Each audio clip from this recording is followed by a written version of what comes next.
everyone, Steve Gennaro here at another great XTSC event, Extreme Toronto Sports Club. All your recreational soccer needs, sports needs all across the GTA, Greater Toronto area. Great facilities, turf fields. Make sure you sign up today, XTSC.ca. I'm sitting next to XTSC Ambassador, Toronto FC striker, Canadian Men's National Team striker, Tosaint Ricketts. Toss, how you doing? I'm great. How are you?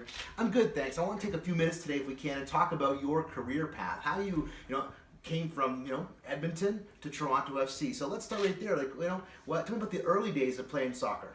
Well, growing up, I wasn't like the traditional soccer player. I didn't start at a young age. I started at the age of 13 years old, and before that, I was just basically running around chasing my brothers around. So, I started late, to say the least. But from that point on, I joined a club team, and things moved fast. The following year, I was on the provincial team.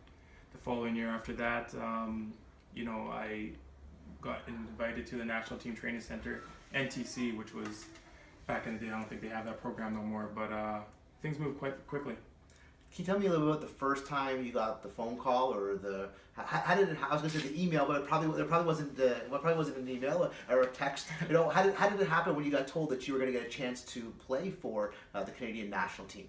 Well, it's interesting because I left the National Team Training Center to go to Chile to train with a professional team there called Santiago Morning. So I left high school for the whole semester, so half the year.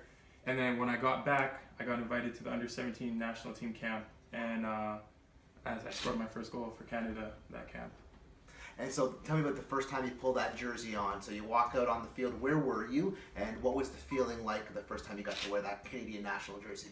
It was the tournament in Minnesota. What is it? I can't remember what it's called, Conference USA, where all the club teams and national teams come, and we played USA.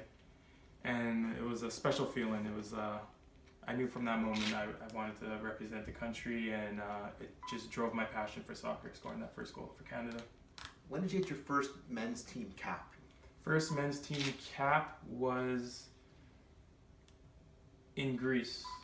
Yeah, Greece was my first cap in 2011, and that was a very special moment for me because I got invited 2 years prior to that, but I didn't get invited for 2 years. So 2 years I had to wait for my next call up, for my first call up. And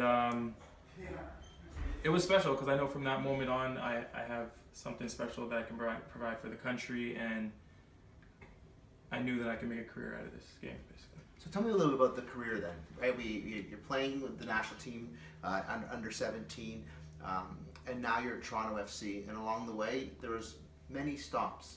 Let's talk about some of those stops. Maybe let's talk about the ones that were positive. Let's start with those ones. What were some of the good stops along the way that got you from point A to point B? Well, I started in Finland, which was a good club to come from university to become a professional, and there I learned what it takes to be a professional. I learned the discipline, I learned the respect, I learned the commitment, and all being able to play at the same time. So it was a good stepping stone league for me, and luckily we got into Europa League from Fair Play, and we made a decent run, and we played a Romanian team called Politehnica Timișoara, and in 2 legs I scored 3 goals against them, and then they bought me the following transfer window. So that's a good way to do it. So is your plan to make it to the MLS All-Star game this year, play against Real Madrid, score a couple and have them buy you before they leave Chicago? That would be ideal. Okay, so then you have some events that maybe aren't as good. There's been some talk about it. Some people know before you came to Toronto FC, you were playing in Turkey, and it wasn't the best of situations. Yeah. What was that like, and sort of what went wrong in Turkey? Turkey's an interesting country to play. There's some teams who can change from year to year. Financially, business-wise, it's not stable, and of course, the big teams like Galatasaray, Besiktas, and those teams, they're very stable. But when you get to like the mid-table and second division teams, you don't really know what you're getting yourself into. So the teams I signed with, they broke a lot of promises in terms of contractual stuff, and I had 2 years in Turkey where the team didn't live up to their end of the contract, and I had some unpaid wages there, so it was a tough time. Fortunately, though, again, every road leads somewhere, and that road led you back to Canada, to MLS and Toronto FC. So how did you come back? What was the story there? Who called you up? Who scouted you? Who brought you in? How did you end up back in MLS and in Canada? Well, once I encountered the same problem, I had it 2 times prior to this. I said this is my last time, so I said I need to come to the MLS. I want to go. I want to go back home. So my agent got on the phone, contacted all the Canadian teams first, and Toronto and also Vancouver expressed interest, and ultimately Toronto was the destination, and it was perfect for me. My dad living here in a city I love, so it just couldn't have worked out any better. Yeah, the city's embraced you. We love having you here. The supporters love having you. There's a lot of excitement when your name gets called and you come out there. Rocking the double-digit numbers. You're rolling the high 80s. Yeah. How'd you get that number? That's an interesting question. I had it in Romania, and 11 wasn't available at the time, which is my go-to number and my number with the national team. And so 87 second choice. The Yeah. year of birth. That's a pretty good one too. I think Sidney Crosby wears it in the NHL. So Kid Canada. that's right. There's a lot of greatness for Canadians. Well, we're the 87. So now here you are. You're Toronto FC playing with Team Canada. Everything's rolling great. What's next for Tosaint Ricketts?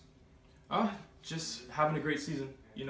Personally and collectively as a team, we are very hungry for a championship. I think we have the players and the coaches and the supporters. We have everything to get that championship here in Toronto. So for me, that's the number one priority. Interesting career path, and I think it's one that a lot of Canadian soccer players or footballers can relate to. Their lives have been moved all around the globe to try and get the recognition they deserve, but things are changing. Toronto FC has a lot to do with that. 2026 World Cup bid has a lot to do with that, and of course players like yourself, Tosaint, who have opened a lot of doors, have a lot to do with that. So thanks so much for all you do for Canadian soccer, especially the work you do here at XTSC. Thanks again. Thank you.